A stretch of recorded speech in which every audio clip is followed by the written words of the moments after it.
On one final matter, this week the Biden administration climate envoy, John Kerry, was in Beijing on a mission to get the PRC to cut its carbon emissions.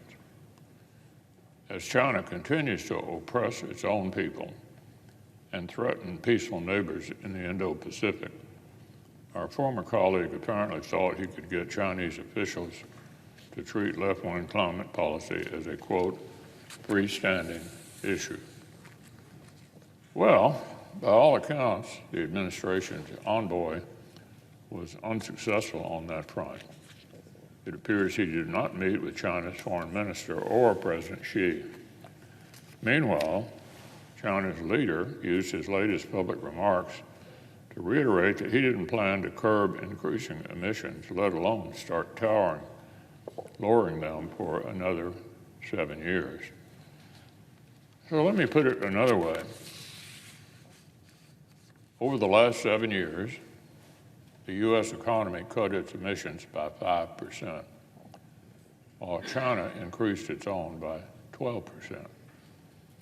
While the Biden administration waged war on affordable energy and decimated the coal country, China made plans for hundreds of new coal plants.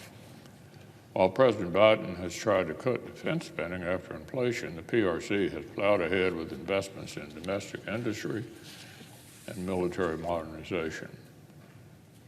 Perhaps the administration's climate envoy would be interested in the carbon emissions of China's fast-growing Navy or the fuel efficiency of its hypersonic missiles.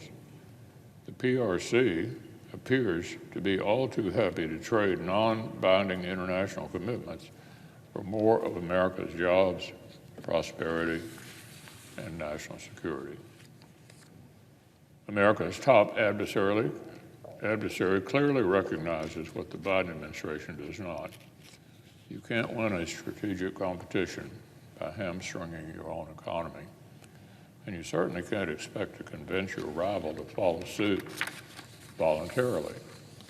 According to the PRC's summary of this week's meetings, the U.S. would need to, quote, properly handle the Taiwan issue in exchange for any of the hollow, unenforceable promises the Biden administration hoped China would make on its carbon emissions.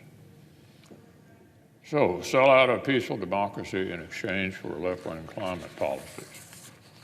No one should be surprised that Beijing responded to the administration's naive demands on climate with a priority of its own.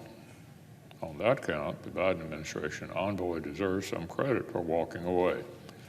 But this is hardly the only time Democrats have gone looking in the wrong places for an edge in our competition with China.